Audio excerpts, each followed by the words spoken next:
ये तो नहीं आ रही बीच में मलाई? हम कर दे। Go to live. नमस्कार, मैं हूं विकास सुखीजा। आप देख रहे हैं अब तक टाइम्स का स्पेशल प्रोग्राम चाय की चुस्की। बात करेंगे उसकी। दोस्तों, आपको बता दें, ये प्रोग्राम लगातार तेजी से आगे बढ़ रहा है और इस प्रोग्राम के अंदर खास तौर पर हम आज एक ऐसे मेहमान को लेकर आए हैं और जिसके बारे में आपको बता दें कि इनका जीवन, जब हम इनके जीवन की बात करेंगे तब आप जानेंगे कि इस व्यक्ति ने अपने जीवन में अपने देश धर्म के लिए कितना काम किया है। आज प्रेजेंट समय में आपको बता देते हैं, ये बाल कल्याण समिति के चेयरमैन है और नाम बता देता हूं आपको, उमेश चांदना जी। आज हम उमेश चांदना जी से खास तौर पर बात करेंगे। उमेश चांदना जी को खास तौर पर स्टूडियो में इनवाइट किया गया है। उमेश जी, आपका अब तक टाइम्स के स्पेशल प्रोग्राम चाय की चुस्की बात करेंगे उसमें बहुत बहुत स्वागत है। मैं आपका धन्यवाद करता हूँ, अब तक टाइम्स का धन्यवाद करता हूँ। आप लोगों ने मुझे समय दिया। मैं इस विषय में अपना पूरी बाल कल्याण समिति की बात रखूंगा। जी जी। उमेश जी, सबसे पहला तो आपके बारे में जानना चाहते हैं। मुझे तो मालूम है, क्योंकि लंबे अरसे बहुत पुरानी हमारी आपकी दोस्ती है, पारिवारिक संबंध है। लेकिन लोग लोग जानना चाहते हैं कि उमेश चांदना आखिरकार क्या है, हस्ती क्या है, क्या बताना चाहेंगे आप अपने बारे में? उमेश चांदना स्वयं में तो कोई हस्ती है नहीं जी। उस प्रभु की कृपा से इस नाचीज के कंधों पे कभी भी जब भी थोड़ा बहुत भार डला है, हम लोगों ने उसका निर्वहन किया है। जी इतना ही केवल अपने बारे में कहना चाहूंगा जी। उमेश जी, लंबा अरसा हो गया आपको। आपने संघ में काम किया है, बजरंग दल में काम किया है, विश्व हिंदू परिषद में काम किया है। काफी लंबा अरसा हो गया। उसके बाद राजनीतिक क्षेत्र में भी आपने काम किया है। इतने दौर जो गुजरे हैं उसके बारे में जानना चाह रहा था, क्या बताना चाहेंगे? देखिए, समय समय पे अलग अलग जो दायित्व रहे जी और जो जो संगठन की ओर से दायित्व दिए गए, हमने उसका निर्वहन किया है। उसमें तो कोई भी हम लोग कोशिश करते हैं कि भी अपने ऊपर जो भी कार्य आया है हम लोग उसका निर्वहन करें केवल। बाकी यश अपयश हानि लाभ जीवन मृत्यु ये सब तो उसके हाथ में है, वो उसने देना है। हम लोग अपना कार्य पूरी ईमानदारी से करने का प्रयास करते हैं। बिल्कुल। दोस्तों, आपको बता दें, यदि आप उमेश जी के चरित्र के बारे में बात करेंगे, जो जिम्मेदारी सौंप दी वो पूरी होने के बाद अगला काम स्टार्ट होता है। उमेश जी, आप चर्चा में भी काफी रहे हो, ये क्या कारण है? कौन सी चर्चा? कुछ विशेष कुछ चर्चाओं को? विशेष चर्चाएं यदि हम बात करें तो राजनीतिक क्षेत्र के अंदर आप चर्चाओं में रहते हो। उससे पहले बजरंग दल में रहे हो, जिस तरह से गौरक्षा अभियान चलाया, त्रिशूल धारण कराया, काफी जो भी काम किया, जम्मू कश्मीर में भी आप प्रचारक रहे हो। तो ये पूरा थोड़ा सा मैं चाहता हूँ कि जो आपकी बैकग्राउंड है एक बार सामने आनी चाहिए। एक बार लोगों को जो दिमाग में जा कभी सुना हो, वो एक बार जो यादें हैं पुरानी वो ताजा होनी चाहिए। एक बार ये जानना चाहते हैं। आ, ऐसा है जी कि भाई, जहाँ तक मुझे याद आता है, मैं संघ का स्वयंसेवक तो बाल्यकाल में ही बन गया था।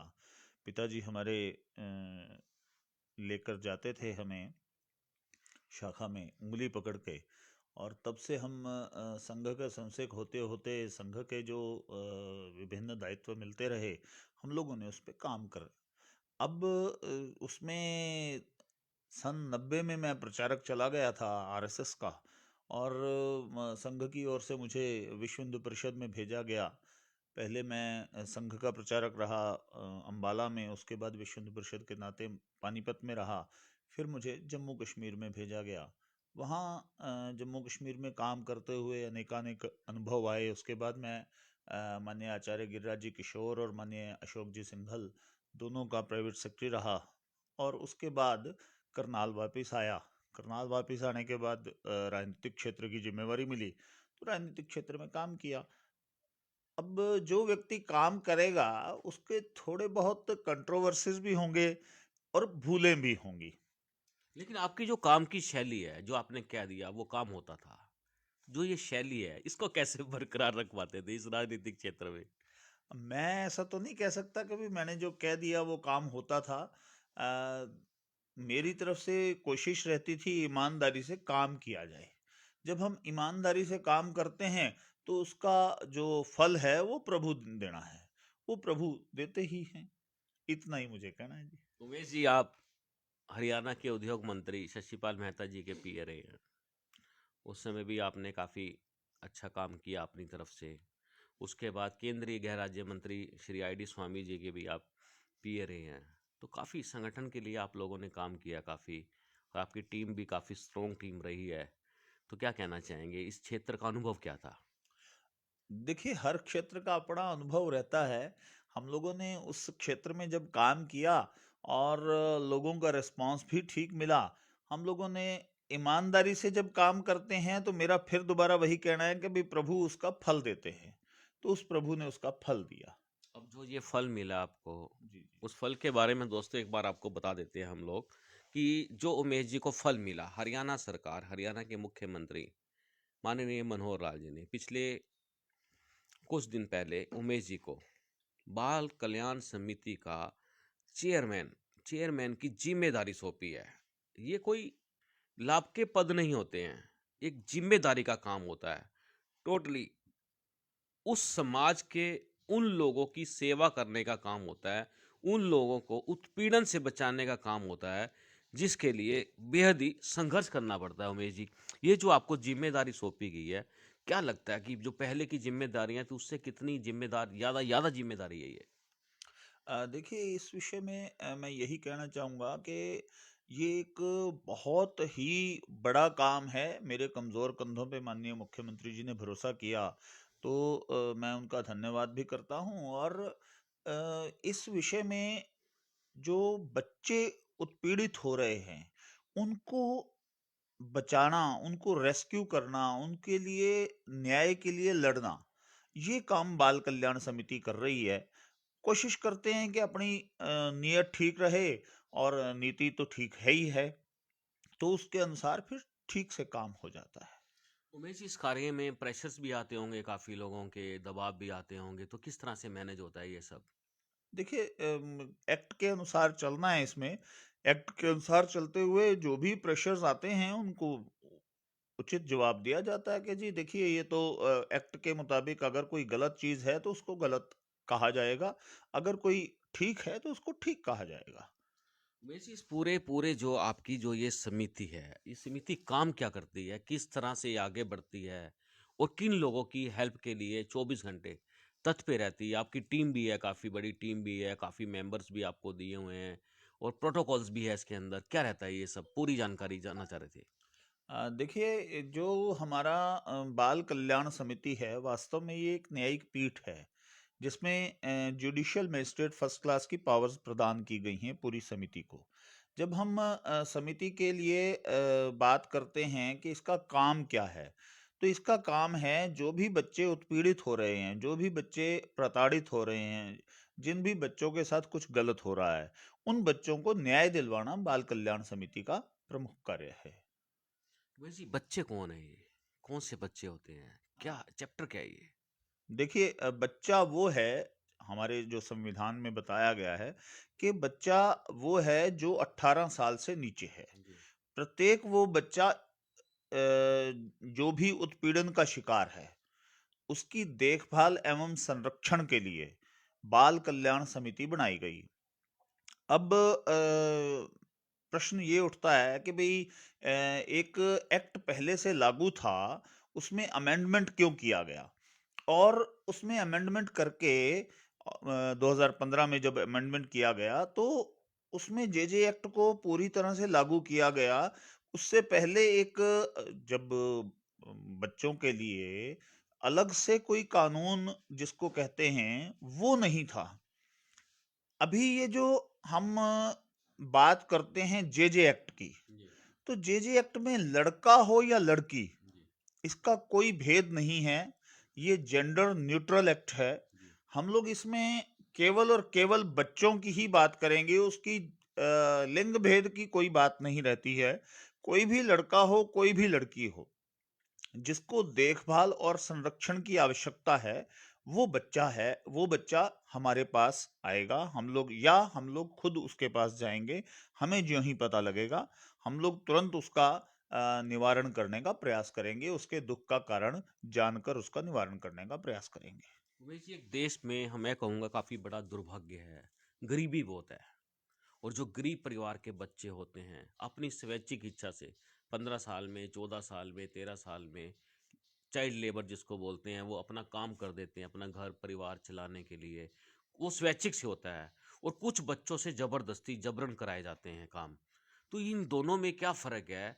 ये कानून में कहाँ तक उचित माना गया है या नहीं माना गया है? देखिए, कानून में किसी भी प्रकार का जबरन कोई भी काम उचित नहीं माना गया है। जी। हम लोग यदि बात करें बालकों के श्रम के विषय में, तो बालकों के श्रम कभी भी आप 14 साल से नीचे तो बिल्कुल भी नहीं करवा सकते। जी। 14 से 18 के बीच में कुछ शर्तों के साथ काम आप बच्चों से ले सकते हैं। जैसे कि उन बच्चों का हजार्डस टू लाइफ नहीं होना चाहिए। उनकी जीवन के लिए कोई खतरा नहीं है यदि उस काम में, तो वो उस काम को करते हैं। जैसे बिजली का काम है, जी। तो वो बच्चों के लिए जीवन का खतरा हो सकता है, जी। इसलिए बिजली का काम वो नहीं करेंगे। जैसे केमिकल का किसी का काम है, तो केमिकल में बच्चों के लिए जीवन का खतरा हो सकता है। जैसे आप अंदाजा लगाएं, कोई भट्ठी पे काम करने वाला है, तो वो भट्ठी पे काम करने वाला जो भी जीवन के लिए खतरा बन सकें, ऐसा कोई भी काम ना करे। बच्चा सुबह शाम काम करते हुए दोपहर में अपना पढ़ने के लिए जाता हो और उसकी पढ़ाई जरूर कंप्लीट हो। 14 से 18 साल तक के बच्चे के लिए ये मतलब एक रखा गया है। और दूसरी बात, जो जबरन काम करवाएगा वो कभी भी पढ़ने के लिए नहीं छोड़ेगा। तो अगर वो पढ़ने के लिए नहीं छोड़ेगा तो उसको सेक्शन 75 के अंडर एक दंडित किया जा सकता है। अगर वो 14 साल से नीचे के बच्चे को लगाता है तो वो सीधा सीधा बंधुआ मजदूरी में आएगा और बंधुआ मजदूरी के अंतर्गत उसके ऊपर कार्रवाई की जाएगी। उमेश जी, 14 साल के काफ़ी बच्चे हैं जो काम करते हैं, घरों में साफ सफाई का काम करते हैं, दुकानों पे पानी पिलाने का काम करते हैं, चाय की दुकान पे काम करते हैं। जो ऐसे बच्चे हैं उनके लिए क्या प्रावधान है, उनकी सुरक्षा कैसे हो सकती है? देखिए, मैंने आपको पहले भी बताया कि 14 साल से नीचे का बच्चा तो काम कर ही नहीं सकता। लेकिन 14 से 18 तक का बच्चा कुछ हल्के कामों को कर सकता है, लेकिन साथ में उसकी पढ़ाई डिस्टर्ब ना हो। अगर उसकी पढ़ाई चल रही है तो हम लोग उसमें कोई बाधा नहीं डालेंगे। अदरवाइज हम लोग बच्चे को रेस्क्यू करेंगे और उसकी पढ़ाई को सुनिश्चित करेंगे।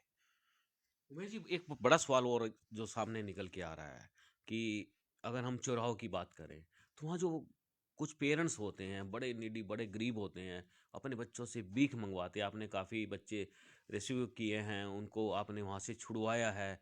और छुड़वाने के बाद किस तरह की स्थिति में कैसे आप लोग मैनेज करते हैं, वो बच्चों का भविष्य क्या रहता है? देखिए, उन बच्चों को जिनके माँ बाप हैं, institutionalisation is the last resort, ऐसा हमारे एक्ट में लिखा गया है। जी। हमें कोई भी बच्चे को अपने पास तब रखना है जब उसका कोई माध्यम, कोई भी दृश्य अथवा श्रव्य माध्यम ना रह जाए कि भी उसका कोई कहीं उसको रिस्टोर किया जा सकता है।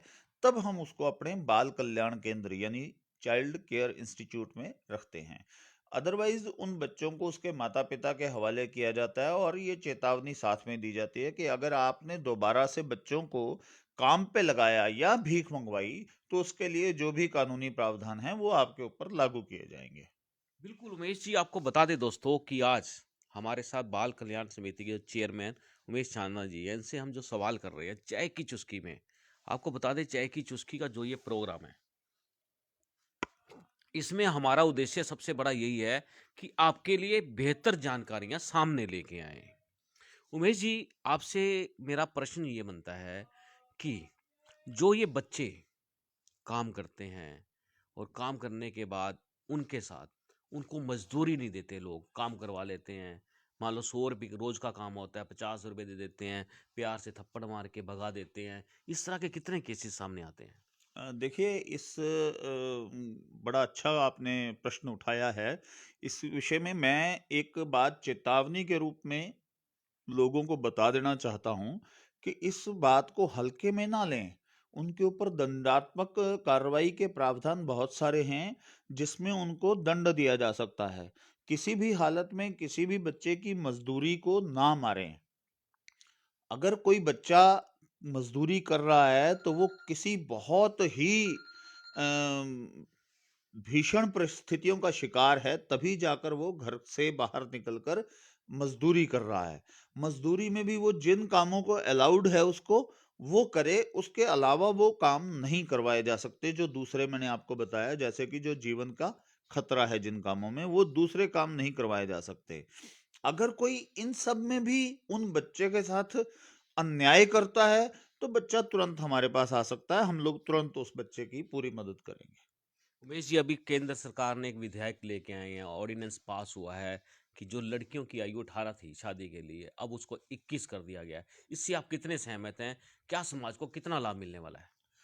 देखिए एक आजकल एक नारा चल रहा है कि पढ़ेगा इंडिया तभी तो बढ़ेगा इंडिया। जी, मैं उसमें एक बात बड़ी क्लियर आपको कर देना चाहूँगा जी, कि ये जो हमारा मामला है, हम देश का भविष्य बच्चों को मानते हैं। जी, अगर हम देश का भविष्य बच्चों को मानते हैं, तो देश का भविष्य जब तक पढ़ेगा नहीं, जी, तब तक वो आगे कैसे बढ़ेगा। बढ़ेगा? इस सोच के साथ जी, लड़कियों को भी हमें पढ़ाना चाहिए और लड़कियों को जब पढ़ाते हुए हम लोग उनकी शादी छोटी उम्र में कर देते थे तो जी, बच्चे पढ़ नहीं पाते थे। जी, जब आप उन बच्चों को लेके पढ़ना शुरू करेंगे, आप देखेंगे कि भाई बच्चों की जो लड़कियों की खास तौर से बात कर रहे हैं हम, तो लड़कियों की उम्र जो है वो शादी के लिए 18 साल निर्धारित की गई थी, जो कि शायद बीते समय की बात थी। उसमें 18 साल तक की उम्र में तो शायद प्लस 2 ही कर पाती बस हैं यही कर बच्चियां, पाती, बच्चियाँ पढ़ नहीं पाती। और बच्चियों को कम से कम ग्रेजुएट होकर अपने पैर के ऊपर खड़ा तो होना ही चाहिए। जब वो ग्रेजुएट होकर अपने पैर के ऊपर खड़ी होंगी तो उनको कोई भी बोझ नहीं मानेगा। ऐसी सोच के साथ मुझे लगता है कि बच्चियों की उम्र बढ़ाई गई है। कुल मिला के जो ये निर्णय लिया गया, बेहद ही सकारात्मक निर्णय है। हम भी इसकी, यदि कहें, हम भी इसका समर्थन करते हैं। क्योंकि बारीकी से इसको समझना, इस मैटर को समझना दोस्तों, बड़ी ज़रूरत है इस समय। 18 से 21 साल की जो आयु की है केंद्र सरकार ने, ये वाक़ई में बेहद ही बड़ी की है। और जो जिस तरह से केंद्र सरकार ने नारा दिया है, बेटी बचाओ और बेटी पढ़ाओ, मेरे को लगता है उसको साकार कर दिया। बिल्कुल। बेटी बचाओ बेटी पढ़ाओ को पूरी तरह से साकार करने में माननीय प्रधानमंत्री जी का जो विजन है वो उसमें लगे हुए हैं। हम सभी लोगों को, पूरे देशवासियों को उनका साथ देना चाहिए। किसी भी हालत में हमें ये बच्चियों की छोटी उम्र में शादी नहीं करनी चाहिए। अभी कल ही मैं एक अखबार में पढ़ रहा था कि पिछले 2 सप्ताह में मेवात इलाके में 450 शादियां हुई हैं, जी, केवल पिछले 2 सप्ताह में। जी, तो ये कानून के भय से कि भी उसके बाद कानून में हम शादी नहीं कर पाएंगे और अभी से शादी कर दें, तो ये थोड़ी सी अपनी सोच को बदलने की जरूरत है। हम लोग जब तक बच्चों को पढ़ाएंगे नहीं, बच्चे अपने पैरों पे खड़े कैसे होंगे? अगर वो +2 की पास करके हम उनकी शादी कर देते हैं तो शायद नौकरी भी फिर +2 वाली ही मिलेगी, जी। जो कि अच्छी सम्मानजनक नहीं होगी। हमारा ये मानना है कि थोड़ा-सा पढ़ेगे तो बच्चा अगर थोड़ा पढ़ जाएगा, तो उसको अच्छी और सम्मानजनक नौकरी मिलेगी, जिससे पूरी उम्र वो अपने पैरों पे खड़ा रह सकेगा। फिर उमेश जी, वो बच्चा जो उसको अपने भले-बुरे की समझ भी आएगी काफ़ी, तो एजुकेशन का तो प्रभाव रहता ही है। एजुकेशन का बहुत प्रभाव रहता है। एजुकेशन का प्रभाव के साथ-साथ आपका दिमाग विकास करता है। आपका दिमाग जब विकास करता है, तो आप बहुत सारी बातों को सोचते हैं। उन सब बातों को सोचते हुए आप ये देखते हैं कि ये समाज जो है, ये हमारा दिशा ठीक होनी चाहिए, समाज की दिशा ठीक होती है। इसलिए मैं इस जो अपना कार्य हुआ है कि 21 साल बच्चियों की शादी की उम्र की गई है, मैं पुरजोर समर्थन करता हूँ इस बात का। उमेश जी, मेरा आपसे सवाल, अभी लेटेस्ट एक घटना घटी है उचानी गाँव के अंदर। एक 25 साल का लड़का 13 साल की लड़की को भगा ले जाता है, जी। प्रेम प्रसंग में फंसाकर सोशल मीडिया के माध्यम से उसको बहला फुसलाकर ले गया है। और वो मामला अभी भी चल रहा है और पुलिस भी लगी हुई है इस पूरे मामले के अंदर। परिजनों का बड़ा रो रो के हाल है। ये मैटर आपके पास आ चुका है या पुलिस की कार्रवाई के बाद आएगा? नहीं, देखिए, ये मैटर जो है, जब बच्चा रिकवर होगा, क्योंकि बच्चा अभी 13 साल का है, तो जैसा आपने बताया मुझे, वो 13 साल का बच्चा है, तो वो तुरंत, पुलिस जो ही ढूंढ लेगी उस बच्चे को, वो बच्चे को लेके तुरंत हमारे पास आएंगे, और उस विषय में बच्चे को ट्रॉमा से निकालने के लिए सारी संभवतः कार्रवाई हम लोग करेंगे। और उस बच्चे को जो भी ज़रूरत होगी, वो भी उसे मुहैया करवाएंगे। उमेश जी, बड़ा सवाल है एक जो करना बनता है हम लोगों का, क्योंकि हम लोग मीडिया से जिम्मेदारी है हमारी भी। उमेश जी, यदि हम स्कूलों की बात करें और ख़ास तौर पर प्राइवेट स्कूलों की बात करें, अभी आपने देखा होगा कि 2 लड़कियों को फीस ना भर पाने की वजह से पेपर करते हुए बाहर निकाल दिया गया एक निजी स्कूल द्वारा।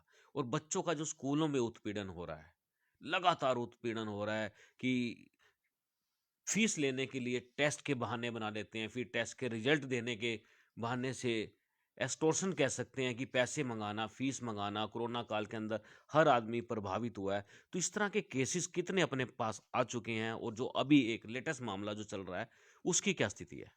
देखिए, अभी तक हमारे पास इस विषय में जो भी केस आते हैं, हम लोग उसका उचित स्तर पर निस्तारण करते हैं। इसमें एक बात तो मैं प्राइवेट स्कूल वालों को बड़ा ही क्लियर कर देना चाहूँगा। कल मेरी अपना जिला शिक्षा अधिकारी से भी बात हुई थी इसी विषय को लेकर, और मैंने उनको कहा है कि एक पत्र आपके द्वारा लिखा जाए। अभी आपने बहुत ये अच्छा सवाल पूछ लिया, तो मैं सभी प्राइवेट स्कूल के जो संचालक हैं उनको आगाह भी करना चाहता हूँ, उनको सलाह भी देना चाहता हूँ कि किसी भी हालत में किसी भी बच्चे का उत्पीड़न ना करें। अगर कोई आपने फीस मांगनी है, उसके पेरेंट्स से मांगे। बच्चे का उत्पीड़न ठीक बात नहीं है। उसके लिए दंडात्मक अपने प्रावधान हैं। वो दंडात्मक प्रावधान आपके ऊपर भी लागू होते हैं। इसलिए सभी से मेरा निवेदन है कि आप लोग दंडात्मक कार्रवाई से भी बचें, और बच्चों को अगर आपने आज के दिन में थोड़ा सा भी प्रताड़ित कर दिया, तो वो शायद अपना पूरा विकास नहीं कर पाएगा। जी। तो वो विकास अगर हमने बच्चे का करना है, तो उस बच्चे का उत्पीड़न नहीं होना चाहिए। यही जेजे एक्ट का उद्देश्य भी है। इसलिए मेरी हाथ जोड़कर सबसे प्रार्थना है कि भी किसी भी बच्चे का किसी भी हालत में उत्पीड़न ना किया जाए, नहीं तो दंडात्मक प्रावधान उनके ऊपर लागू होंगे। उमेश जी, जो ये मामले हैं स्कूल वाले, भी किसी तरह से बच्चों का कैसे शोषण होता है, बड़ा एक सिस्टमैटिकली तरीका अपनाया हुआ इन लोगों ने। कि जैसे अभी 2 प्राइवेट स्कूल की गुरु नानकपुरे का मामला सामने आ रहा है। 2 छोटी-छोटी मासूम बच्चियों को, एक 8वीं की, एक 10वीं की है। उन दोनों बच्चियों को ही स्कूल से बाहर निकाल दिया और उसका फ़ादर के पास काम नहीं था, फ़ीस के पैसे नहीं जमा करा पाया था। उसके बावजूद भी उसने वहाँ पर पैसे चुकाने के लिए उनकी गाड़ी तक चलाने की नौकरी की। बट उसका आरोप था कि बस भी ठीक नहीं थी। तो ये जिस तरह से बच्चों की आड़ में पूरे परिवार का शोषण हो जाता है, बच्चों को भी टारगेट बना लिया जाता है, तो ऐसे जो लोग हैं, ऐसे जो सचूल ये स्कूल संचालक हैं, इनके खिलाफ कार्रवाई कब होगी और कैसे हो सकती है? देखिए, जो आप जिस मैटर की बात कर रहे हैं, शायद वो कल ही हमारे पास आया है, और हमने आज स्कूल वालों को बुलाया है। स्कूल वालों का पक्ष सुनेंगे कि क्या उनका कहना है। अगर उसमें कोई भी स्कूल वालों की गलती होगी, तो 100% स्कूल को दंडात्मक प्रावधान से दंड दिया जाएगा। क्या कार्रवाई क्या बनती है ऐसे लोगों के खिलाफ? देखिए, अगर कोई बच्चा उत्पीड़न हुआ है, बच्चे का उत्पीड़न हुआ है, तो बच्चे के उत्पीड़न के लिए सेक्शन 75 में बड़े ठीक उन्होंने कार्रवाई के प्रावधान दिए हुए हैं। हम लोग सेक्शन 75 के अंतर्गत उस स्कूल के ऊपर कार्रवाई करेंगे। उमेश जी, अभी तक आपकी समिति ने कितने बच्चों बच्चों को रेस्क्यू किया है? भीख मांगते हुए या चाइल्ड लेबर करते हुए, शराब के ठेकों पे काम करते हुए, ऐसे बच्चों को जब आप पकड़ते हैं, फिर उसके बाद क्या किस तरह से कार्रवाई रहती है? कितने बच्चों की संख्या है? देखिए, एक छोटा सा मैं आपको प्रार्थना करूंगा कि हम लोग बच्चों को पकड़ते नहीं हैं। जी। बच्चों को रेस्क्यू करते हैं, रेस्क्यू किया बच्चों को जाता है, बचाते हैं। बचाते हैं। उसमें कुल मिला के जो अभी तक टोटल जो कार्रवाई की गई हैं, वो तकरीबन जो हमारे पास आई हैं या हमने अपनी तरफ से की हैं, जो 3 साल में हमने की हैं, तकरीबन 3-1 हज़ार बच्चों की हमने रेस्क्यू किया है। बहुत बड़ी संख्या है उमेश जी। इसके लिए आप बधाई के पात्र, आपकी समिति पूरी बधाई के पात्र है कि जो ये कार्य कर रहे हैं। जी जी, धन्यवाद आपका। उमेश जी, एक सवाल और है मेरा, आपकी समिति द्वारा जी जो हमारे प्रदेश के अन्य राज्य हैं, जैसे झारखंड है, छत्तीसगढ़ है, बिहार है, उत्तर प्रदेश की कुछ सीमाएं क्षेत्र हैं, वहाँ की लड़कियों को बेला फुसलाकर वहाँ से उनको प्रलोभन दे के, शादियों की लोभ दे के, नौकरी लगवाने के लोभ दे के जब वो उनको इधर ले आते हैं और फिर उनको बेच दिया जाता है। लैंग्वेज की बड़ी प्रॉब्लम आती है। ऐसी लड़कियों को भी आपने पुनर्वास किया, उनके परिजनों को भेजा है, ये भी हम लोग देखते हैं काफ़ी। ये मामले क्या होते हैं? देखिए, अभी मेरे को जो ध्यान में आ रहा है, अभी एक बच्ची, झारखंड की बच्ची थी, और यहाँ जब वो आई थी तो उसके चाचा लेकर आए थे उसे, और चाचा लेकर आए थे, उन्होंने यहाँ उसको किसी लेबर के काम में डाल दिया। तब वो शायद 12 या 13 साल की थी, नहीं, 9 साल की थी। तो 9 साल की बच्ची से कार्य करवाना अपने आप में एक बहुत बड़ा अपराध है। हमारी चाइल्ड लाइन ने उसको रेस्क्यू किया था। जब वो रेस्क्यू किया तो वो उसके बाद 5 साल तक हमारे पास रही। उस बच्ची के घर का नहीं पता लग पाया। जब वो बच्ची एक दिन हमारे पास आई और हम लोग उसकी पुराने सारी फाइलें टटोल रहे थे, तो उसमें अचानक से एक बार एक जगह ध्यान आया कि उसने कहीं झारखंड की किसी जगह का नाम लिया हुआ था। तो हमने पूछा उससे कि बच्चे, आप कौन से डिस्ट्रिक्ट के रहने वाले हो? तो वो डिस्ट्रिक्ट का नाम नहीं बता पाई। उसके बाद मैंने उससे पूछा कि आप कौन सा गांव, कौन सा है आपका? तो उसने बताया कि हरमुंडा टोली। हरमुंडा टोली केवल वो बोलती थी। हरमुंडा टोली जब हमने डाला उसके अंदर इंटरनेट पे, तो हरमुंडा टोली एक लातेहार डिस्ट्रिक्ट का गांव निकला। हरमुंडा टोली के विषय में मैंने लातेहार एसपी से बात की कि ऐसे ऐसे एक बच्ची है हरमुंडा टोली की, अपने आप को बताती है। तो उसने कहा कि जी, हमारे एक एसएचओ साहब, वो भी उसी अपना गांव के रहने वाले हैं, तो मैं उनको बोलता हूँ, वो आपसे बात करेंगे। थोड़ी देर में उस एसएचओ का फोन आया कि जी, मैं हरमुंडा टोली से ही बोल रहा हूँ। तो हमने उनको कहा कि भाई, आप इस बच्ची का पता करें, ये 5 साल से हमारे पास है। तो उसका कहना था कि भाई, इस विषय में तो हमारे पास रिपोर्ट भी दर्ज है, और इसके बच्ची के पिता को मैं जानता भी हूँ। मैं अभी जाकर आपके, हमारा बहुत छोटा सा गांव है, मैं अभी जाकर आपका उनसे बात करवाता हूँ। जब हमने उनसे बात की तो उनकी आंखों में आंसू आ गए कि हमारी 5 साल से गुमी हुई बच्ची मिल गई। मैंने उनसे पूछा कि जी, आपने इतने साल में कोई तलाश करने का प्रयास नहीं किया? उनका कहना था, जी, हमने बहुत प्रयास किया, लेकिन हम लोग कहीं भी बच्चे से संपर्क नहीं कर पाए, इसलिए हम लोग शांत होकर, निराश होकर, थक कर, हार कर बैठ गए थे। अब जो ही हमारा फोन गया, उनकी आंखों में आंसू आ गए। तो अब वो बच्ची सिलाई कढ़ाई सीख चुकी थी। तो हमारे जो एमडीडी बाल आश्रम है, उन्होंने उसको जाते समय एक सिलाई मशीन भी प्रदान की, ताकि वो अपना जीवन यापन ठीक से कर सके। ऐसे हमारे जो बाल कल्याण केंद्र हैं, वो भी बहुत बढ़िया काम कर रहे हैं। वीर जी, जो इस तरह की घटना घटती हैं, इसके लिए आप लोगों को क्या मैसेज देना चाहते हैं? क्योंकि जो ये गैंग है, गिरोह है, ये बहुत बड़ा गिरोह काम करता है। किसी भी तरह से सोशल साइटों पे संपर्क में लेना उनको, और अपनी फ़ोटोएँ, बढ़िया-बढ़िया फ़ोटोएँ दिखा के उनको किसी तरह से हाईजैक कर लेते हैं। फिर उसके बाद वो बेचते हैं। कई तरह के गलत काम करवाते हैं। तो ऐसे लोगों को आप क्या मैसेज देना चाहते हैं? देखिए, ऐसे व्यक्तियों के ऊपर मानव तस्करी का सीधा सीधा मामला बनता है। अगर ऐसा कोई भी व्यक्ति पकड़ में आता है, तो हम लोग उसके ऊपर मानव तस्करी का पर्चा दर्ज करवाते हैं, जिससे उनको पूरी की पूरी उचित सजा मिल सके। उमेश जी, करनाल के लोगों को क्या कहना चाहेंगे कि जो ये हमारी बाल कल्याण समिति है, उसकी जो गाइडलाइंस हैं, उससे वो लोग कैसे अवेयर रहें? कौन-कौन सी आपकी गाइडलाइंस है? देखिए, सन 2016 में, जब 15 में ये एक्ट बना था, जेजे एक्ट, तब सीडब्ल्यूसी उससे पहले भी थी, लेकिन 2015 में इस बाल कल्याण समिति को सेक्शन 27 की 9 के तहत जुडिशियल मैजिस्ट्रेट प्रथम श्रेणी की शक्तियां प्रदान की गई थी, लेकिन हम लोग कोई भी ऊंची कुर्सी पर नहीं बैठते। क्यों? क्योंकि बच्चे को एक अच्छा माहौल मिलना चाहिए। हम लोग उस बच्चे को वही माहौल उसके घर का ही देने की कोशिश करते हैं, ताकि बच्चा सहम ना जाए। उस बच्चे को हम कोशिश करते हैं कि वो उस बच्चे का जल्दी से जल्दी घर का पता लगाया जाए। जो भी हमारे पास देखभाल एवं संरक्षण की श्रेणी का आया है, अभी तक इसमें अब जो आपका प्रावधान है एक्ट, उसमें सेक्शन 2 की 14 में इसके सारे प्रावधान दिए गए हैं कि देखभाल और संरक्षण की श्रेणी का बच्चा कौन-कौन है। तो उसमें से मेरी सबसे प्रार्थना है कि उसको पढ़ें भी एक बार।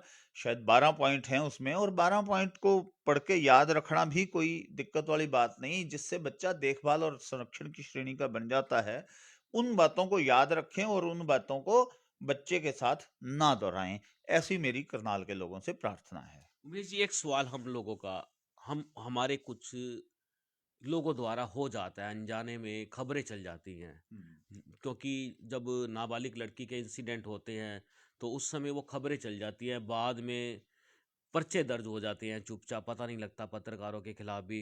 वो होता है, एक इंसिडेंट होता है, एक खबर की गरिमा जिस तरह से होती है उस तरह से वो दिखाई जाती है, लेकिन बाद में जो किस तरह से ये मुकदमे दर्ज हो जाते हैं, जे एक्ट के अंदर आ जाते हैं। और उसके अलावा भी जो कम आयु के बच्चों की हम जिस तरह से कुछ लोग खबरें भी दिखा देते हैं, तो इस तरह की घटनाओं से बचने के लिए कोई मीडिया के लिए भी मैसेज है, कोई क्या कहना चाहेंगे?